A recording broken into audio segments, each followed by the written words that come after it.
December மாதத்தில் மிகவும் கவனமாக இருக்க வேண்டிய 3 ராசிகள் என்னென்ன? எந்த மாதிரியான கவனம் தேவை என்பதை குறித்து இந்த பதிவுல நம்ம பார்க்கலாம். சட்டப்பூர்வமான பிரச்சனைகள், வெளிநாட்டு பிரச்சனைகள் ஏற்பட அதிக வாய்ப்பு உண்டு. தனுசு ராசிக்காரர்களுக்கு குடும்பத்தில் சில பிரச்சனைகள் ஏற்படும். ஆரோக்கியத்தில் கண், கால் முட்டி வலி இவையெல்லாம் ஏற்படும்.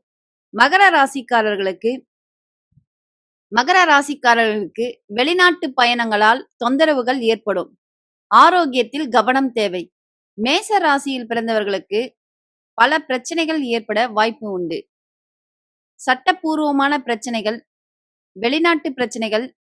இந்த 3 ராசிக்காரங்க டிசம்பர் மாதத்துல கொஞ்சம் எச்சரிக்கையா இருக்கிறது ரொம்ப ரொம்ப நல்லது. காரணம் என்ன? போகக்கூடிய காரியங்கள் வெற்றி அடையணுன்றதுக்காக உடனே எந்த வேலையும் செய்யக்கூடாது. பொறுமையா இருக்கணும். வண்டியில போகும்போது, இல்ல வேலைக்கு போகும்போது, இல்ல வார்த்தைகளை விடும்போது, எல்லாத்துலயுமே கவனம் என்பது இந்த டிசம்பர் மாதத்துல இந்த 3 ராசிக்காரர்களுக்கு தேவை.